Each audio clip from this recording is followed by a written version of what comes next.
ആകാശവാണി. നമസ്കാരം. പ്രാദേശിക വാർത്തകൾ വായിക്കുന്നത് പ്രവീൺ കുമാർ.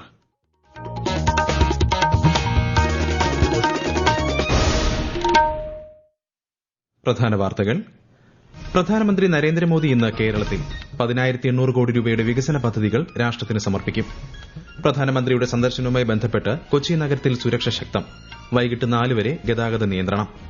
സ്പീക്കർ ഓം ബിർളയെ നീക്കം ചെയ്യണമെന്നാവശ്യപ്പെട്ട് പ്രതിപക്ഷം കൊണ്ടുവന്ന പ്രമേയത്തിൽ ലോക്സഭയിൽ ചർച്ച തുടരുന്നു. കേരളത്തെ നവവൈജ്ഞാനിക സമൂഹമാക്കി മാറ്റുക എന്നതാണ് സംസ്ഥാന സർക്കാരിന്റെ പ്രഖ്യാപിത ലക്ഷ്യമെന്ന് മന്ത്രി R Bindu. Kannur government medical കോളേജിലെത്തുന്ന രോഗികൾക്കും കൂട്ടിരിപ്പുകാർക്കുമായി നിർമ്മിച്ച ആശ്വാസ് വാടക വീട് മന്ത്രി കെ രാജൻ ഓൺലൈനായി ഉദ്ഘാടനം ചെയ്തു. വനിതാ ഹോക്കി ലോകകപ്പ് ക്വാളിഫയറിൽ ഇന്ന് ഇന്ത്യ വെയിൽസ് പോരാട്ടം. വാർത്തകൾ വിശദമായി. ഒരു ദിവസത്തെ സന്ദർശനത്തിനായി പ്രധാനമന്ത്രി നരേന്ദ്രമോദി കേരളത്തിലെത്തി. അല്പം മുമ്പാണ് പ്രധാനമന്ത്രി കൊച്ചിയിൽ എത്തിച്ചേർന്നത്. 10,800 കോടി രൂപയുടെ വികസന പദ്ധതികൾ പ്രധാനമന്ത്രി ഇന്ന് രാഷ്ട്രത്തിന് സമർപ്പിക്കും. പൊതുസമ്മേളനത്തെയും ശ്രീ മോദി അഭിസംബോധന ചെയ്യും. കൊച്ചി റിഫൈനറിയിലെ പോളി പ്രൊപ്പൈൻ യൂണിറ്റ് ശിലാസ്ഥാപനം പ്രധാനമന്ത്രി നിർവഹിക്കും. ദേശീയപാത 66-ൽ തലപ്പാടി ചെങ്കള സെക്ഷൻ, കോഴിക്കോട് ബൈപ്പാസിലെ വെങ്ങളം രാമനാട്ടുകര മേഖല എന്നിവിടങ്ങളിലെ 6-വരി പാതയുടെ ഉദ്ഘാടനവും അദ്ദേഹം നിർവഹിക്കും. അമൃത് ഭാരത് പദ്ധതിക്ക് കീഴിൽ പുനർവികസനം നടത്തിയ വിവിധ റെയിൽവേ സ്റ്റേഷനുകളുടെ ഉദ്ഘാടനവും കല്ലടയിലെ 50 മെഗാവാട്ട് ഫ്ളോട്ടിംഗ് സോളാർ പദ്ധതി ഉദ്ഘാടനവും നിർവഹിക്കും. PM ഗ്രാം സഡക് യോജന പ്രകാരമുള്ള 23 ഗ്രാമീണ റോഡുകളുടെ ഉദ്ഘാടനവും പ്രധാനമന്ത്രി നിർവഹിക്കും. ധീവരസഭയുടെ സുവർണ്ണ ജൂബിലി ആഘോഷങ്ങളുടെ ഉദ്ഘാടനം അല്പസമയത്തിനകം പ്രധാനമന്ത്രി നിർവഹിക്കും. കലൂർ സ്റ്റേഡിയത്തിൽ BJP സംഘടിപ്പിക്കുന്ന വികസിത കേരളം മോദിക്കൊപ്പം എന്ന പരിപാടിയെയും ശ്രീ മോദി അഭിസംബോധന ചെയ്യും. റെയിൽവേ രംഗത്ത് വൻ കുതിച്ചുചാട്ടത്തിന് പാതയൊരുക്കുന്ന നിരവധി പദ്ധതികളാണ് പ്രധാനമന്ത്രി നരേന്ദ്രമോദി ഇന്ന് ഉദ്ഘാടനം ചെയ്യുന്നത്. കൂടുതൽ വിവരങ്ങളുമായി കൊച്ചിയിൽ നിന്ന് ആകാശവാണി ലേഖകൻ സ്മിതി എം പള്ളുരുത്തി. റെയിൽവേയുമായി ബന്ധപ്പെട്ട നിരവധി പദ്ധതികളും കൊച്ചിയിൽ ഇന്ന് നടക്കുന്ന ചടങ്ങിൽ വെച്ച് പ്രധാനമന്ത്രി രാഷ്ട്രത്തിന് സമർപ്പിക്കും. അമൃത് ഭാരത് സ്റ്റേഷൻ പദ്ധതിക്ക് കീഴിൽ പുനർവികസനം നടത്തിയ ഷൊർണൂർ ജംഗ്ഷൻ, കുറ്റിപ്പുറം, ചങ്ങനാശ്ശേരി സ്റ്റേഷനുകൾ പ്രധാനമന്ത്രി ഇന്ന് ഉദ്ഘാടനം ചെയ്യും. ലോകോത്തര നിലവാരത്തിൽ യാത്രക്കാരുടെ സുരക്ഷയും സൌകര്യവും വർദ്ധിപ്പിക്കുന്നതാണ് ഈ സ്റ്റേഷനുകളിൽ നടത്തിയ വികസന പ്രവർത്തനങ്ങൾ. വൈദ്യുതീകരിച്ച നിലമ്പൂർ റോഡ് ഷൊർണൂർ പാതയും അദ്ദേഹം ഇന്ന് രാഷ്ട്രത്തിന് സമർപ്പിക്കും. ഷൊർണൂരിൽ എഞ്ചിൻ മാറുന്നതിനുള്ള സമയം ലാഭിക്കാൻ ഇതിലൂടെ കഴിയും. കേരളത്തിനും തമിഴ്നാടിനും ഇടയ്ക്കുള്ള ട്രെയിൻ യാത്ര കൂടുതൽ സുഗമമാക്കുന്ന രീതിയിൽ പാലക്കാട് പൊള്ളാച്ചി ട്രെയിനും അദ്ദേഹം ഫ്ളാഗ് ഓഫ് ചെയ്യും. പ്രധാനമന്ത്രിയുടെ കൊച്ചി സന്ദർശനവുമായി ബന്ധപ്പെട്ട് നഗരത്തിൽ സുരക്ഷ ശക്തം. ഇന്ന് വൈകിട്ട് 4 വരെ കൊച്ചി സിറ്റി പോലീസ് കമ്മീഷണറേറ്റ് പരിധിയിൽ ഗതാഗത നിയന്ത്രണമുണ്ടായിരിക്കും.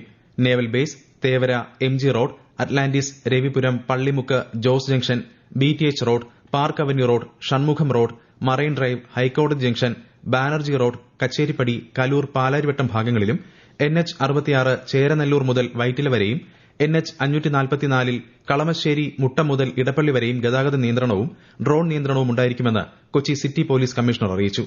കേരള സന്ദർശനത്തിന് ശേഷം പ്രധാനമന്ത്രി നരേന്ദ്രമോദി ഇന്ന് തമിഴ്നാട്ടിലെത്തും.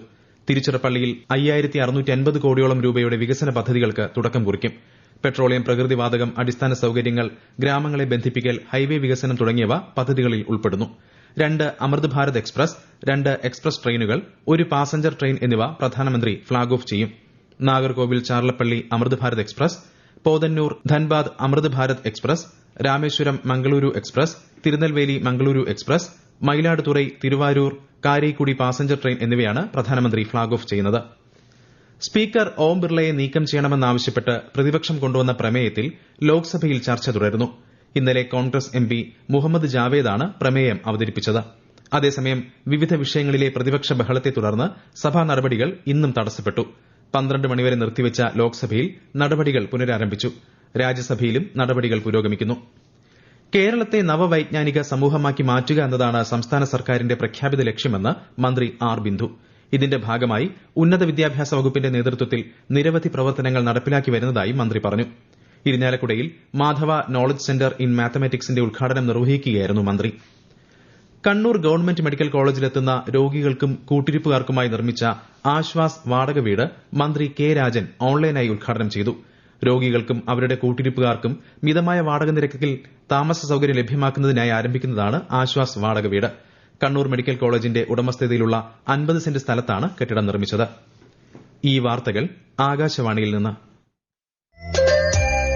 ആകാശവാണി വാർത്തകളും വാർത്താ അധിഷ്ഠിത പരിപാടികളും All India Radio news Thiruvananthapuram YouTube ചാനലിലും at All India Radio news Thiruvananthapuram Facebook പേജിലും AIR ന്യൂസ് _ ഇൻസ്റ്റഗ്രാം അക്കൌണ്ടിലും at AIR news _TVM X ഹാൻഡിലും ലഭ്യമാണ്. പാലക്കാട് നഗരസഭ പുതിയ ഭരണസമിതിയുടെ ആദ്യ ബജറ്റ് അവതരിപ്പിച്ചു. നഗരത്തിൽ 300 കോടി രൂപയുടെ സ്പോർട്സ് ഹബ്, കേന്ദ്ര പദ്ധതിയിൽ ഉൾപ്പെടുത്തി 110 കോടി രൂപയുടെ വലിയങ്ങാടി ടൌൺ ബസ് സ്റ്റാൻഡ് വികസനം എന്നിവ ഉൾപ്പെടുന്നതാണ് ബജറ്റ്. വിശദാംശങ്ങളുമായി ആകാശവാണി പാലക്കാട് ജില്ലാ പ്രതിനിധി ഫൈസൽ അലിമുത്ത്. 656.38 കോടി രൂപയുടെ ബജറ്റാണ് നഗരസഭാ വൈസ് ചെയർപേഴ്സൺ ടി ബേബി അവതരിപ്പിച്ചത്. ആധുനിക സ്മാർട്ട് റോഡുകൾ, ജനകീയ പാർപ്പിട പദ്ധതി, ഗ്രീൻ വീൽസ് ബസ് തുടങ്ങിയ പദ്ധതികൾ ബജറ്റിൽ പ്രഖ്യാപിച്ചിട്ടുണ്ട്. നദികൾ മലിനമാകുന്നത് തടയാനും ശുദ്ധജല ലഭ്യത ഉറപ്പാക്കാനും ലക്ഷ്യമിട്ട് ആവിഷ്കരിച്ച പുനർജനി പദ്ധതിയും ബജറ്റ് പ്രഖ്യാപനത്തിലുണ്ട്.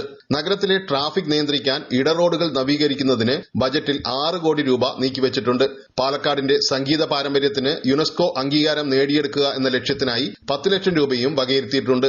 കേരളത്തിൽ ഈ വർഷം ജനുവരി 1-ന് 18 വയസ്സ് പൂർത്തിയായിട്ടും തീവ്ര വോട്ടർ പട്ടിക പരിഷ്കരണ സമയത്ത് പേര് ചേർക്കാൻ സാധിക്കാത്തവർക്ക് പട്ടികയിൽ പേര് ചേർക്കാൻ അവസരം. voters.eci.gov.in എന്ന വെബ്സൈറ്റിലൂടെയോ ECI നെറ്റ് മൊബൈൽ ആപ്ലിക്കേഷൻ വഴിയോ ബൂത്ത് തല ഓഫീസർ വഴിയോ അപേക്ഷിക്കാം. നാമനിർദ്ദേശ പത്രിക സമർപ്പിക്കാനുള്ള അവസാന തീയതി വരെ പേര് ചേർക്കാം. FIH വനിതാ ഹോക്കി ലോകകപ്പ് 2026 യോഗ്യതാ മത്സരത്തിൽ പൂൾ ബിയിലെ അവസാന മത്സരത്തിൽ ഇന്ത്യ ഇന്ന് വെയിൽസിനെ നേരിടും. ഹൈദരാബാദിൽ വൈകുന്നേരം 7:30-നാണ് മത്സരം. രാജ്യത്ത് ഗാർഹിക ഉപഭോക്താക്കൾക്ക് ഊർജ്ജക്ഷാമമില്ലെന്ന് കേന്ദ്ര സർക്കാർ. ഗാർഹിക ഉപഭോക്താക്കൾക്ക് താങ്ങാനാവുന്ന വിലയിൽ ഊർജ്ജം തടസ്സമില്ലാതെ വിതരണം ചെയ്യുന്നത് ഉറപ്പാക്കാൻ സർക്കാർ പ്രതിജ്ഞാബദ്ധമാണെന്ന് കേന്ദ്രമന്ത്രി ഹർദീപ് സിംഗ് പുരി സമൂഹമാധ്യമത്തിൽ കുറിച്ചു. അതേസമയം രാജ്യത്ത് LPG ഉൽപാദനം വർദ്ധിപ്പിച്ചതായി എണ്ണ കമ്പനികൾ അറിയിച്ചു. പശ്ചിമേഷ്യയിലെ നിലവിലുള്ള സാഹചര്യം കണക്കിലെടുത്ത് ആഭ്യന്തര വിതരണം, ഗതാഗതത്തിനായുള്ള CNG തുടങ്ങിയ മേഖലകൾക്ക് പ്രകൃതിവാതക ലഭ്യതയിൽ മുൻഗണന നൽകണമെന്ന് കേന്ദ്ര സർക്കാർ. വളം പ്ലാന്റുകൾക്ക് കഴിഞ്ഞ 6 മാസത്തെ ശരാശരി ഗ്യാസ് ഉപഭോഗത്തിന്റെ 70%വും തേയില വ്യവസായം, നിർമ്മാണം, മറ്റു വ്യാവസായിക ഉപഭോക്താക്കൾ എന്നിവയ്ക്ക് 80%വും പ്രകൃതിവാതക ലഭ്യത ഉറപ്പാക്കണമെന്നും നിർദ്ദേശം. പശ്ചിമേഷ്യയിലെ സംഘർഷം കണക്കിലെടുത്ത് കണ്ണൂർ വിമാനത്താവളത്തിലേക്കുള്ള അന്താരാഷ്ട്ര സർവീസുകൾ പുനരാരംഭിക്കുന്നത് സംബന്ധിച്ച് കേന്ദ്ര സർക്കാരിനോട് റിപ്പോർട്ട് തേടുമെന്ന് പ്രവാസി commission chairperson justice Sophy Thomas. കണ്ണൂരിൽ പ്രവാസി കമ്മീഷൻ അദാലത്തിന് ശേഷം മാധ്യമങ്ങളോട് സംസാരിക്കുകയായിരുന്നു അവർ. മീനമാസ പൂജയ്ക്കായി ശബരിമല ക്ഷേത്രനട ഈ മാസം 14-ന് തുറക്കും. പൂജകൾ പൂർത്തിയാക്കി 19-ന് അടയ്ക്കുന്ന നട പൈങ്കുനി ഉത്രമുത്സവത്തിനായി 22-ന് വീണ്ടും തുറക്കും. 23-നാണ് പൈങ്കുനി ഉത്രമുത്സവം കൊടിയേറുന്നത്. ഏപ്രിൽ 1-ന് പമ്പയിൽ ആറാട്ടോടുകൂടി ഉത്സവം സമാപിക്കും. സംസ്ഥാനത്ത് പകൽ താപനില വർദ്ധിക്കുന്നു. ഇതോടൊപ്പം അൾട്രാവയലറ്റ് സൂചിക ഉയർന്നതിന്റെ പശ്ചാത്തലത്തിൽ ജനങ്ങൾ ജാഗ്രത പാലിക്കണമെന്ന് സംസ്ഥാന ദുരന്ത നിവാരണ അതോറിറ്റി അറിയിച്ചു. ഉയർന്ന ചൂട്, സൂര്യാഘാതം, സൂര്യാതപം, നിർജ്ജലീകരണം തുടങ്ങി നിരവധി ഗുരുതരമായ ആരോഗ്യ പ്രശ്നങ്ങൾക്ക് കാരണമാകുമെന്ന് ജാഗ്രതാ നിർദ്ദേശത്തിൽ പറയുന്നു. നാഷണൽ ഹെൽത്ത് മിഷൻ ലക്ഷദ്വീപ് ആരോഗ്യവകുപ്പുമായി സഹകരിച്ച് ദേശീയ അന്ധതാ നിവാരണ വാരം ആചരിച്ചു. കവരത്തി IGH-ൽ നടന്ന പരിപാടികൾ ആരോഗ്യവകുപ്പ് ഡയറക്ടർ M. ഭരണി ഉദ്ഘാടനം ചെയ്തു. അന്ധതാ നിവാരണ യജ്ഞത്തിന്റെ ഭാഗമായി 1 മാസം നീണ്ടുനിൽക്കുന്ന നേത്ര പരിശോധനാ ക്യാമ്പുകൾ ലക്ഷദ്വീപിലെ എല്ലാ ദ്വീപുകളിലും ആരംഭിച്ചു. CPIM സംസ്ഥാന കമ്മിറ്റി അംഗവും മലപ്പുറം ജില്ലയിലെ മുതിർന്ന കമ്മ്യൂണിസ്റ്റ് നേതാവുമായ EN മോഹൻദാസ് അന്തരിച്ചു. 74 വയസ്സായിരുന്നു. 2 തവണ പാർട്ടി ജില്ലാ സെക്രട്ടറിയായിരുന്നു. കേന്ദ്ര ടെക്സ്റ്റൈൽസ് മന്ത്രാലയവും കരകൌശല വികസന കമ്മീഷനും സംയുക്തമായി സംഘടിപ്പിക്കുന്ന കരകൌശല മേളയ്ക്ക് ഇന്ന് കോഴിക്കോട് തുടക്കം. ബീച്ചിൽ ഓപ്പൺ സ്റ്റേജിനും ലൈറ്റ് ഹൌസിനും സമീപം DTPC അറീനയിലാണ് മേള. വിവിധ സംസ്ഥാനങ്ങളിലെ ഉൽപ്പന്നങ്ങളും സ്റ്റാളുകളും മേളയിലുണ്ടാകും. പ്രവേശനം സൌജന്യമാണ്. നിയമസഭാ തെരഞ്ഞെടുപ്പിന്റെ ഭാഗമായി വിവിധ സ്ക്വാഡുകളുടെ പരിശീലനം കണ്ണൂർ കളക്ടറേറ്റിൽ നടന്നു. ജില്ലാ കളക്ടർ അരുൺ കെ വിജയൻ ഉദ്ഘാടനം ചെയ്തു. തെരഞ്ഞെടുപ്പ് പ്രക്രിയ സുഗമമാക്കാൻ സ്ക്വാഡുകളുടെ കാര്യക്ഷമമായ പ്രവർത്തനങ്ങൾക്ക് സാധിക്കുമെന്ന് കളക്ടർ പറഞ്ഞു. ഡൽഹിയുടെ 23ാമത് ലഫ്റ്റനന്റ് ഗവർണറായി തരൺജിത് സിംഗ് സന്ധു ഇന്ന് സത്യപ്രതിജ്ഞ ചെയ്യും. പ്രധാന വാർത്തകൾ വീണ്ടും. പ്രധാനമന്ത്രി നരേന്ദ്രമോദി കേരളത്തിലെത്തി. 10,800 കോടി രൂപയുടെ വികസന പദ്ധതികൾ ഇന്ന് രാഷ്ട്രത്തിന് സമർപ്പിക്കും.